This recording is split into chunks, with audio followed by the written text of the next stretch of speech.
Good morning, students. Today we are discuss about the Carnot cycle and Carnot heat engine. So, Carnot heat engine is the first engine that was proposed by French engineer Sadi Carnot in 1824. This is not the successful engine, but it gives the idea of the engine, means how this engine was made up and how we are just create the conditions through which this engine, this or maybe present engine is working. So, this is the ideal engine whose efficiency should be considered as 100%. And through with this engine, we are just find out the actual and the difference between actual and ideal situation. Means when we are study about the Ramayana, we are just read out the character of Ram. So we just find out the difference between the values of Ram and human beings. So this will create what is the basic difference between the ideal case and the actual situation. बात समझ में आई? जब आपके parents आपको ये बात बोलते हैं कि आप देखो कि मिस्टर राम जो है वो इस एज में ये क्वालिटीज रखते हैं, तो they are just not comparing you with the lord Ram, but they will give you the suggestion that कि at that stage you have this much quantity of qualities. Okay, so let us start with hypothetical cycle that consists of two reversible isothermal process and two reversible adiabatic process. And the main disadvantage of this system was removal of heat source 1 and 2 from the head continuously. Means the system always being stationary, but this heat source will be first placed in the cylinder head, then after it will be replaced with the heat sink, then again heat sink is replaced by heat source, again and again this process is happened. And when the piston is moved from TDC to BDC, it is called expansion. And when this will from BDC to TDC, it is called compression process. Okay, so there are several assumptions that can help us to understand what are the conditions through which this engine will be started. The first assumption is the piston move in a cylinder. Piston move in a cylinder does not produce any friction during motion. So this is a hypothetical assumption. That's why we are says that it does not produce any friction during the motion. Then second, cylinder head is arranged such a way that it can be perfect heat conductor or perfect insulator. Means a same part is sometimes considered as perfect heat conductor, and again in the same part after some situation considered perfect heat insulator. Okay, then third one is the wall of the cylinder and piston are considered as perfect insulation of heat. Then heat transfer does not affect the temperature of source or sink. Then second last is the compression and expansion process are reversible, and working medium is perfect gas and hence constant specific heat. So the four processes are shown here. This is the heat source, and we are just absorb Q1 quantity of heat. Then we are after further expansion, we are get the work done, and after getting the work done, some quantity of heat is discharged to the heat sink at temperature T2. And this is the PV diagram. This one is the 1 to 2 is the isothermal process. 2 to 3 is the adiabatic expansion, 3 to 4 is the isothermal expansion, and 4 to 1 is the adiabatic compression process. Okay, and you just remember this drawing by just draw two lines and just match them, 1, 2, 3, and 4. Okay, so let us start their process. First one is a reversible isothermal expansion process. During this process, the heat is supplied to the working fluid at constant temperature T1. This is achieved by bringing the heat source in contact with the cylinder head, and the fluid expand isothermally, which is not possible at constant temperature, and work done by the system during 1 to 2 process, or this is a heat addition process. So Q is equal to work done of 1 to 2, which is equal to P1 V1 natural log of V2 upon V1, or this P1 V1 is sometimes written as PV is equal to MRT. So P1 V1 is converted into MRT1 natural log V2 upon V1. Okay.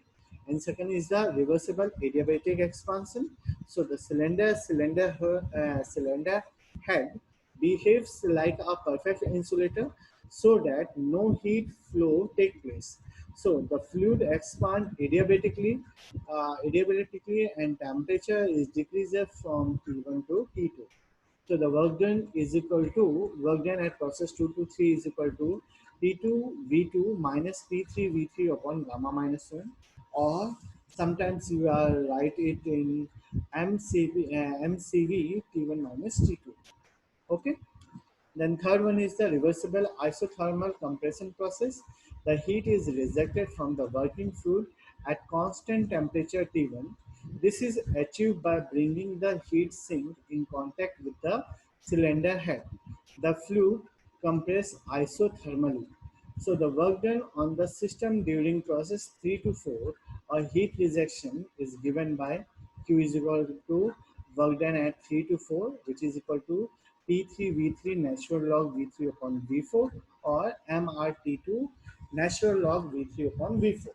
Similarly, reversible adiabatic compression, the cylinder and cylinder head are behave like a perfect insulator so that no heat flow take place, and the fluid compress adiabatically, and the temperature of fluid is increases from T2 to T1. So the work done on system during process 4 to 1 is given by P1 V1 minus P2 V2 upon gamma minus 1, and it is equal to M into CV T1 minus T2. So the work done on system during process 4 to 1 is also given by P1 V1, means this was again written as P1 V1 minus P2, P4 V4 upon gamma minus 1, which is equal to M into CV T1 minus T2.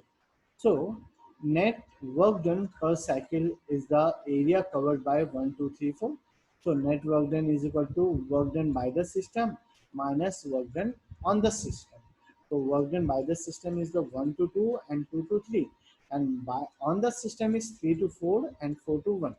So the equation is written as MRT1 natural log V2 upon V1 plus MCV T1 minus T2 minus M into R T2 natural log V3 upon V4 plus MCV T1 minus T2. So this will be cancelled out because they are equal and opposite quantity. So we are getting the MRT1 natural log V2 upon V1 minus MRT2 natural log V3 upon V4. So therefore, W net is equal to Q1 minus Q2. This will be concluded from this equation. No? Okay. So the efficiency of Carnot heat engine is equal to net work output upon heat supply. So W net upon Q1, or MRT1 natural log V2 upon V1 minus MRT2 natural log V3 upon V4 upon MRT1 natural log V2 upon V1. So, so this MR and MR are constant, common and constant terms. So we are just cancel out. We are getting natural log, sorry, T1 natural log V2 upon V1 minus T2 natural log V3 upon V4 upon T1 natural log V2 upon V1. But during the adiabatic process, we V2 upon V3 is equal to T2 upon T1 raised to power 1 by gamma, and during the adiabatic process of 4 to 1, V1 upon V4 is equal to T2 upon T1 raised to power 1 by gamma. So these two terms are equal to each other. That's why we are saying this is also equal to each other. This is the zeroth law, I think. If A and B are thermal equilibrium and B and C are also thermal equilibrium, then A and C are thermal equilibrium with each other.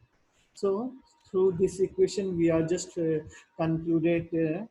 So we are get V1 upon V4 is equal to V2 upon V3. Therefore, V2 upon V1 is equal to V3 upon V4. Therefore, efficiency is equal to T1 minus T2 upon T1, or sometimes 1 minus T2 upon T1. Okay, so this is the derivation part. So this is the derivation part. After that, the conclusion of this whole derivation, efficiency is independent of working fluid and depending on the temperature of source and sink. Second, second, if T2 is equal to 0, the efficiency is 100%. However, that means there is no heat sink which is valence of Kelvin Planck Clausius of second law. Efficiency is directly proportional to temperature difference between source and sink. Higher temperature difference, higher the value of efficiency. Efficiency increases with increase in temperature of source and decrease in temperature of sink. But T1 uh, limited against the meteorological consideration and high cost of temperature resisting material, and T2 is limited by atmosphere or some temperature.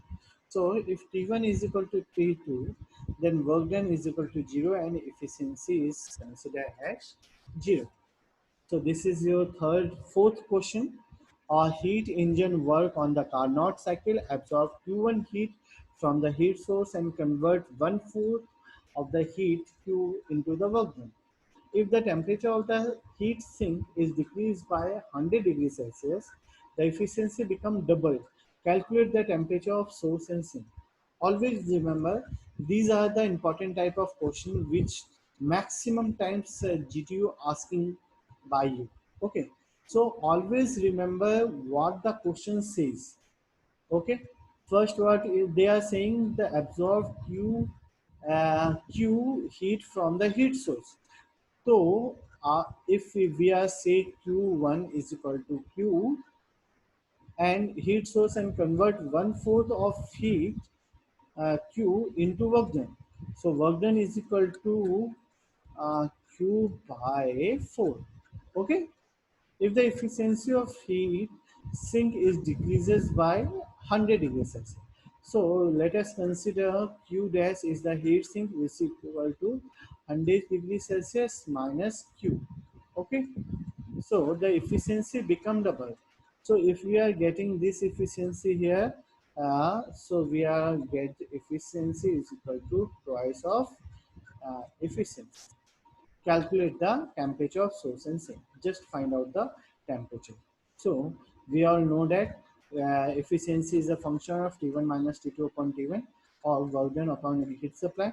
So we all know that work done is equal to 1 by 4 of Q1 and heat supply is the Q. So Q se Q cancel out, then we are getting 1 by 4. It is equal to 25%. Okay. So equation first and second, we are getting 1 by 4 of T1 minus T2 upon T1. Or we are just getting one relation between T1 and T2. And this is the your third stage. Okay. Then the final temperature of sink is T2 dash and the efficiency of the engine is efficiency dash. Then T2 is equal to T2 minus 100 and efficiency is equal to twice of actual efficiency. So efficiency is equal to T1 minus T2 dash upon T1, or 2 times of efficiency is equal to T1 minus T2 minus 100 upon T1. And we are just cancel out and getting one relation between T1 is equal to 2 times of T1 minus T2. And when we are equating this one equation, and this equation we get the temperature of T2, and ultimately we are getting the temperature of T1. Okay. Next question is the heat engine working on Carnot cycle absorb Q heat from the heat source and convert 1/4 of the heat Q. I think same question. Okay.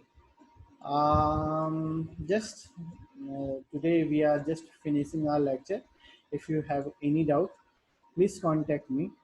Thank you very much.